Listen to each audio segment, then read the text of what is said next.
Good morning. How's everyone doing? All right, now listen, keep clapping. We're going to say hi to everyone, so keep clapping. Come on, say hi to Cape Coral, Hononegah, Dixon, Hardy, online TV.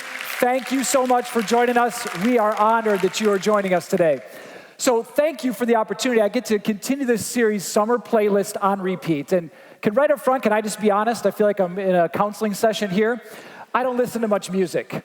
So when they told me the title, I thought, oh man, I don't know how I'm going to connect this. I mean, all I do is play sports, right? And sometimes my wife thinks it's too much, but hey, that's all right. But so I realized, though, that sports and music have a connection. And so I started to look back on my life just in my childhood, and I only had 2 seasons in my life. I didn't have 4. I had 2 seasons. I had baseball season, and I had basketball season, all right? This was my life.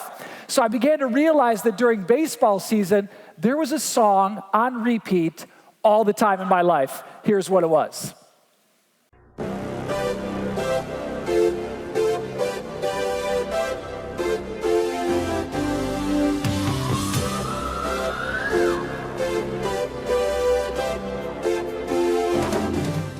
And what's the word that comes?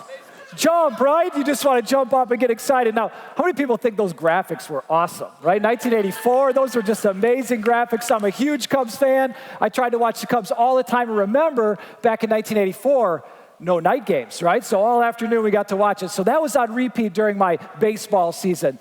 But then basketball season came. And if you know me well, you know I love basketball. And so here was the song that was on repeat my entire basketball season.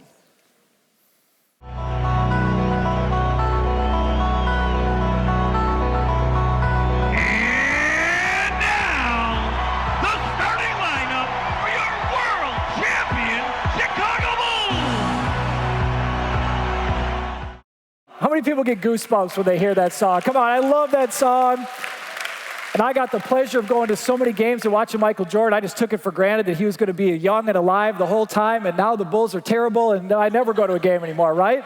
But that song was on repeat all the time, and I loved the Cubs and the Bulls, and I loved those songs.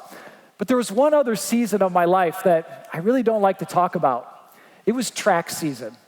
Anybody love track? Anybody in here love track? I'm really sorry for you. You're just messed up. It's all right. Track season for me was horrible, okay? But I ended up doing it for 4 years. All right, now the Christian Life track coach, Mr. Petra, he still goes here. Mr. Petra, I'm just going to apologize to you right now. I hated every minute of it. I'm really sorry, all right? My first memory of track was a co-ed relay race. All right, this sounds like a good idea, but I got the baton and I'm running around, and I would like to say that I was flying, but really probably the best word would be chugging, maybe somewhere around there. So I'm going around the corner, and I see out of the corner of my eye this girl that I go to school with, Laura. And she's not behind me. Oh no, she's flying in front of me, right? So I'm thinking I'm going fast, and I'm realizing I'm getting smoked. Now, I have a great set of friends. You know that they're really supportive.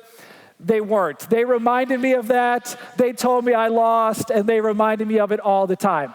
I didn't run any more quick races anymore. They said, well, he's not very fast, but maybe he can run for a long time. So they started having us run longer races. And my junior year, they actually wanted us to try to qualify for the 2-mile relay. Now, if you know 2-mile relay, that's everyone runs 2 laps around, all right? We missed qualifying by state, or for state, by 0.7 seconds. 0.7, not 7, 0.7 seconds, all right? You can't even clap that fast. It's so quick. I don't even know how we didn't qualify. They should have just given it to us. We were so close, right? But 0.7 seconds, and I was devastated. My coaches talked us into coming back again, so they said, well, why don't we try the mile relay the next year? And so we tried the mile relay, and we missed qualifying by 3 seconds. Now, it sounds like a lot longer than 0.7, and it is, but I forgot to tell you the beginning of the story. The guy that started the race in the blocks left the baton on the ground when he took off. He took 6 or 8 steps ahead, realized he didn't have it, and had to go all the way back and get it. And I literally was standing there like this. I can't believe this is happening. I hate track, all right? Can we just put it out there? But the reason we're talking about track here is because we're going to look at a starting line and a finish line in the life of King David today. And track is one of the only sports that has a starting line and a finish line. And I know some of you smart people are going to start thinking, well, what other sports have it? Horse racing Not technically a sport, all right? Someone's riding a horse, they're not doing the work, okay? I don't want to offend anybody, but NASCAR, not technically a sport either, but again, I don't want to hurt anybody's feelings, okay? But go with me on this. Track has a starting line and a finish line. And the title of today is Between the Lines. Between the lines. What we're going to look at today is what does God want on repeat in our lives between the lines of the starting line and finish line when it comes to our finances. And we're going to look at a story that has actually just captured my attention in 1 Chronicles 28 and 29. It's actually a story of King David, but it's at the end of his life. So at the end of his life, God gives him a new vision, a new starting line, we could call it. David started looking around and saying, I have this tremendous palace and all of this wealth, but the Ark of the Covenant, which represented God's presence, has no home.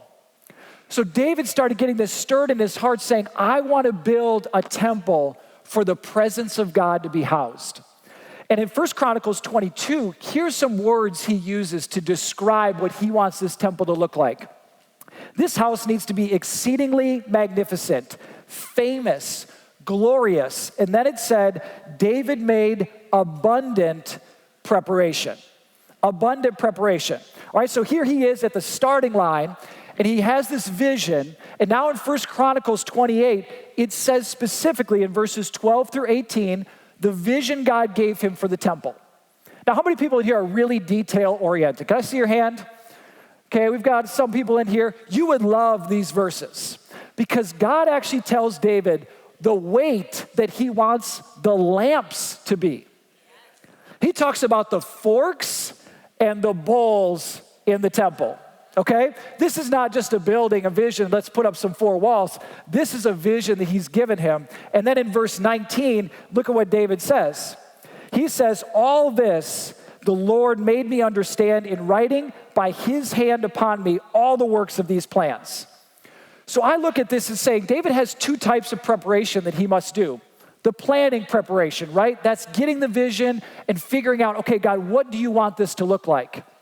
But the way I picture it is, David's here looking at the finish line. The finish line is getting the temple finished, completed, built, and he realizes that now there's financial preparation. And when we look at our own lives, isn't sometimes the financial preparation the most difficult and the most scary? In fact, the financial preparation can bring the most fear out of any preparation of our lives. So again, we're talking about between the lines here. So let me tell you the end of the story, how much the temple in today's dollars ended up costing. Now again, it's very difficult to find the old currency to today, but many experts believe that the temple, when it was finished, cost between 100 and 200 billion dollars. That's with a B, billion dollars in today's numbers. So when David sees the finish line, this is not a short finish line, right? He's realizing this is going to take a lot of financial preparation. But David's king. So what does he do? He steps up and says, you know what? Out of the government, out of the treasury here, the kingdom treasury, I'm going to just get us started with the first $56 billion. All right, just to make sure the project gets off to a good start, right? The kingdom's going to give $56 billion. That's what experts estimate that the kingdom gave. But as he gave that first offering, I believe he's still standing here saying, we've got a long way to go. And I think he also begins to realize, I'm not going to be able to do this on my own. This vision, as many of the visions that God has, is going to take many of us to finish. So David does something that I think is crazy. Here's what he does. He gathers his leaders together. And as I could estimate, it was about 1,000 people that he gathered together. So I'm envisioning it just like here. King David gets up and stands in front of them and shares the vision of the temple. He says, my kingdom, the kingdom here is given $56 billion to get it started. And then here's what he says. In 1 Chronicles 29, verse 3, moreover, because I have set my affection, listen to the words that he uses here, set my affection on the house of God, I have given to the house of my God over and above all that I have prepared for the holy house, my own special treasure of gold and silver. David says in front of his leaders, I'm going to give of my own treasure, and he actually lays out how much he's going to give.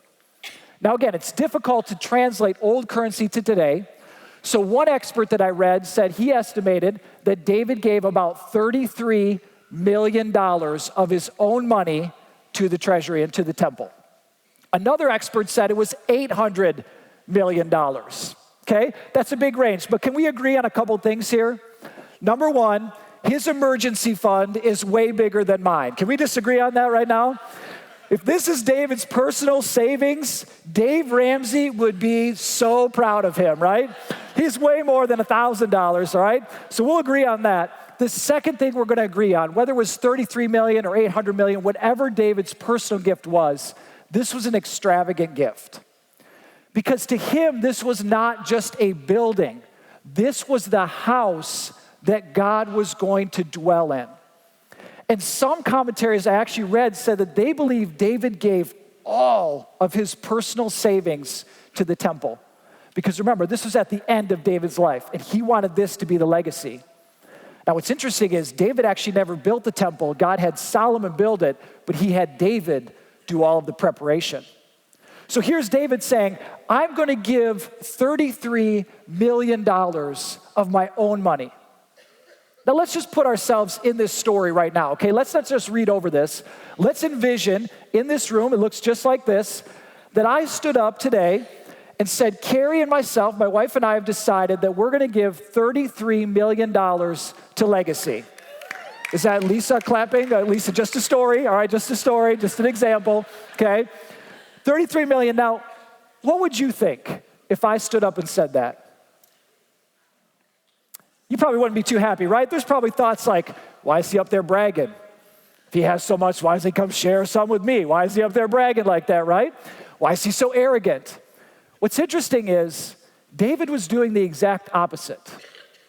In fact, David wasn't saying this out of arrogance. He was saying this to inspire and to encourage. Because remember, he had his leaders in front of him and he said, I'm going to give 33 million. And then look at what David says. This is in verse 5, 1 Chronicles 29, verse 5 from the Amplified Version. I'm going to give gold for uses of gold and silver for uses of silver for every work to be done by the craftsman. Now, who will offer willingly to fill his hand and consecrate it today to the Lord? He says, who will offer willingly and consecrate it to the Lord today? Now remember, we're putting ourselves in this spot. We're sitting there listening to King David. There was no pledge cards. There was no 3D rendition of the temple that we were flying through to see what it was going to look like ultimately to inspire us to give. David simply said, here's the vision God gave me. Here's what I'm going to do. Who is willing to offer willingly to fill God's hand and consecrate it to him today? David had no idea what was going to happen. These were his leaders. But here's the question I have for you. If you were sitting in that spot listening to David and he asked you that question, who's willing to offer willingly and consecrate himself to the Lord, what would you do? What would you do? Remember, they were in a gathering, maybe in the temple, wherever they were. What would you do? Listen to what his leaders did. Verse 6, then the leaders of the father's house, leaders of the tribes of Israel, and the captains of thousands and hundreds, with the officers over the king's work, offered willingly. That's it. That's all it says. It says they offered willingly. Now, I've asked some friends to come up here. Would you guys mind joining us? Let's give them a big round of applause.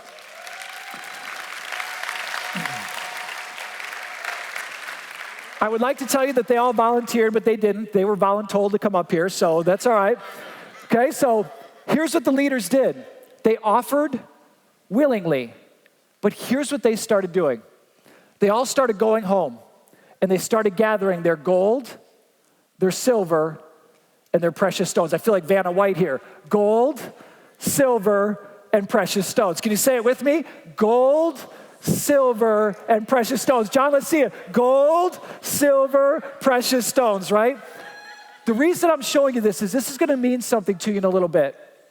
But the leaders started going home and bringing all of their gold, silver, and precious stones and said, we want to offer willingly. Here's what our heart is. We want to offer willingly, and they actually gave more than David gave on his own. And it got them to the finish line to be able to complete the temple. Now, this phrase, offer willingly, it's in 15 verses in the Old Testament. 12 of them are in this story or in the story of Moses when he was building a tabernacle to house, what do you think? The Ark of the Covenant. 2 times in the Old Testament, houses were built, temples or tabernacles were built to house the Ark of the Covenant. One of them we're talking about here, and the other one was in Moses' time. Let me read you some of these verses that talk about offer willingly. So in 1 Chronicles 29, regarding the same story we're talking about here, after the leaders brought their gold, silver, and precious stones, hopefully you're not forgetting that, look at what happened in verse 9. The people rejoiced. I don't know about you, but if I'm bringing my own gold, silver, and precious stones, rejoicing may not be the next response, right? But he said they rejoiced. They offered willingly because with a loyal heart, and by the way, this phrase loyal heart means full of peace. So they said, we gave and rejoiced willingly with a full of peace heart that they offered willingly to the Lord, and King David also rejoiced greatly. Then King David comes in verse 14, and look at what he says to God. Who am I and who are my people that we should be able to offer so willingly? David was shocked at their response. David gave willingly, and he gave the opportunity because he didn't want people to miss out on the vision God had, but he was surprised at how willingly they gave. And then he said, for God, all things come from you, and of your own we have given. And then in verse 17, he says, I know also, my God, that you test the heart and have pleasure in uprightness. As for me and the uprightness of my heart, I have willingly offered all these things. And now with joy, I have seen your people who present here to offer willingly to you. Now, I don't know if you caught it, but a willing offering and a willing gift is always followed with rejoicing. Did you catch that? Did you catch that in here? That theme is all throughout this story. David kept saying they offered willingly and we rejoiced. Now, we're not going to look at the end of this story, but actually the next day after they gave this extravagant gift, they threw another party and sacrificed even more because they were so excited about what they had just done the day before. That's what a willing heart does. It brings up rejoicing and joy. Now let me read you 2 verses from the story of Moses when he was raising money for the tabernacle again to house the same Ark of the Covenant. Verse 21 says, then everyone came whose heart was stirred. Don't miss that word stirred. And everyone whose spirit was willing, and they brought the Lord's offering for the work of the tabernacle of the meeting. Verse 29, the children of Israel brought a free will offering to the Lord. All the men and women whose hearts were willing to bring material for all kinds of work. Now, what's interesting about the end of the story when Moses was getting offerings and having them give willingly is the people started giving so much. Moses stood up and said, we have enough. Don't give any more. You have offered so willingly, we can't use all of it. Because when God starts stirring a willing heart, it brings joy, it brings rejoicing. And God is looking for us to have a willing heart. Because whenever extravagant giving is mentioned, it's always connected to a willing heart. And so when we look at this story, I believe, yes, we want to know what happened, but I believe God is trying to stir in us a willing heart to give. Because can I tell you that God is not looking for your money or for your help. He wants your willing heart. He doesn't care about your money. He doesn't care about your help. He doesn't need your help, but he wants your willing heart. That's what he's looking for today. So I want everybody to grab a pen. I want everybody to grab your phone. If you're taking notes on the app, I want you to write this down because inevitably, someone is going to ask you what the message was about today. And I'm going to give you what you are going to tell them. Is that all right? Is everybody ready? Okay. Now we're going to summarize. I'm going to give you a statement and then I'm going to finish it at the end. Here's the statement. A willing heart fills God's hand to build his temple. Now, I see some of you not writing, all right? If you got a good memory, that's all right. But I'm telling you, I don't want you to be embarrassed when someone asks you what it's about, okay? A willing heart fills God's hands to build his temple. That's the summary of this story that we just looked at. Now, everything in the Old Testament, in Romans 15, it says everything in the Old Testament is for us to learn something. My question for you is, what does God want us to learn about this story? Because see, this is a great story about extravagant giving and about having a willing heart, but the temple is no longer here. What does God want us to learn about this story? What if I told you God is still looking for willing hearts to fill his hand to build his temples today? What if I told you that this story did not end with the life of King David and with Solomon, but that God is using it as a picture of what he wants to do today? And let me prove it to you. In 1 Corinthians 3, the Apostle Paul is talking about people giving their lives to Christ. He's talking about salvation. And he says very clearly, listen, Jesus is the foundation of all that we do. And our job is to sow seed and to water that seed, and then God will bring the increase and have people give their lives to Christ. That's what this whole chapter is about. But listen to what he says in verse 10. According to the grace of God which was given to me, as a wise master builder. Now, John, this guy Paul must have watched the Lego movie before it was out there, right? He's a wise master builder. He's a wise master builder, and I have laid the foundation, and another builds on it. Remember, he's talking about people giving their lives to Christ. And then look at what he says in verse 11 and 12. But let each one of you take heed how he builds. He's talking about building on the foundation. He's talking about sowing seed and watering and letting God bring the increase. But then he pauses and says, make sure you take heed how you build. Now, Paul could have said anything he wanted to here, but the Holy Spirit was helping him write this verse. He could have said, hey, if people are going to be saved, we want you to pray. We want you to fast. We want you to love. We want you to read your Bible. It could have been anything. But in verse 12, look at what he says. I want you to take heed how you build. Now, if anyone builds on this foundation with gold, silver, and precious stones. I'm sorry, what were you holding again? Gold, silver, and precious stones, right? What was the gift that they gave back in the story of David? Gold, silver, and precious stones to build the temple. And Paul is saying here, I want you to take heed how you build, and how I want you to build so people will be saved and changed is I want you to bring your gold, silver, and precious stones. And he even goes on to say in verse 16, don't miss this, do you not know that you are the temple of God and that the Spirit of God dwells in you? See, today the temple is not buildings. The temple is you. The temple is you. The temple is you. The temple is your neighbor, your friend, your child. The temple is not a building anymore. Paul is saying if we want to see life change, people give their lives to Christ, I want you to build on the foundation of Jesus by bringing your gold, silver, and precious stones. Because Jesus is the only one that can turn your finances into souls. Did you catch that? And if you read the commentary of this, people say that Paul is absolutely referring to this story because he's talking about the temple. But he's not talking about a building. He's talking about you. So remember that phrase I said that I want you to write down for lunch? A willing heart fills God's hand to build his temple.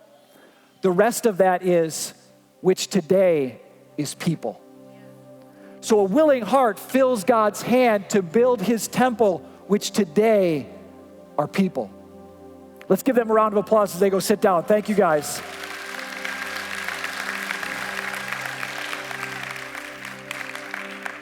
Today, you are the temple that God wants to build, and you are the temple that God wants to dwell in. And Paul is saying the only way for us to get there is to build on the foundation and give our gold, silver, and precious stones. Here's what I want you to think about. You may never ever thought about this. Have you ever thought about that your tithe, your offerings, your gift to legacy, your gift to missionaries, your gift outside of the church, whatever it might be, do you ever realize that the person sitting next to you may have given their life to Christ because you gave? You may not ever know it, but that person may have given their life to Christ because you gave. That's what Paul's saying here. Do you know the child in the children's area that gave their life to Christ? Do you know your gift may have allowed that to happen? This is not my idea. This is what Paul is talking about here, because in order for life change to happen, he's saying, I want you to bring your finances. And he's not the only one that says this. The author of Malachi, in Malachi 3, the most famous chapter on tithing, listen to what it says with our new paradigm now. It says, bring all the tithes into the storehouse. The storehouse is the church. It was the treasury. That there may be food in my house. Does a building need food? It doesn't. People need food. People need spiritual food. And what Malachi is saying here is when you bring your tithe and offerings, spiritual food is now available for you. That's what it's all about. That's what offering with a willing heart does. And that's what God is asking us to do between the lines on repeat, is to bring with a willing heart. Now, Malachi and Paul aren't the only two that have said this. In Luke, he says the exact same thing. In Luke 16, verse 9, and I'm going to give you two versions of this same verse. In verse 9 in the Amplified, it says, I tell you, make friends for yourself by means of unrighteous mammon. Now, he's not talking about going around saying, here's $100, will you be my friend? Here's $100, will you be my friend? He's talking about bringing it to the storehouse. And it says, by means of unrighteous mammon, deceitful riches, money, or possessions, so that when it fails, those you have favored, may receive and welcome you into an everlasting habitation. Do you know, I believe that when we get to heaven, people might come up to us that we don't even know, because God has shown them that because of your gift, they gave their lives to Christ. You may never know it down here, but in heaven, I believe we're going to know it. Now look at what the other version says. Same verse, the Passion Translation. It is important that you use the wealth of this world to demonstrate your friendship with God by winning friends and blessing others.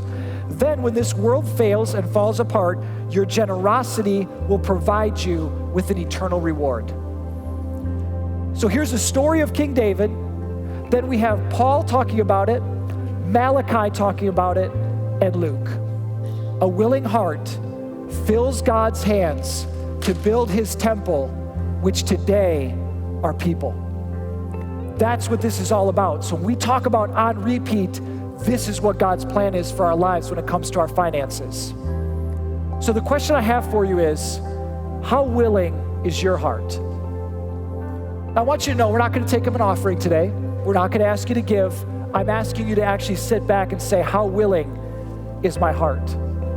Because I know that finances in church is one of the most difficult subjects to talk about. I get it. But it's not about a dollar amount. It's about a willing heart. That's what this story teaches us.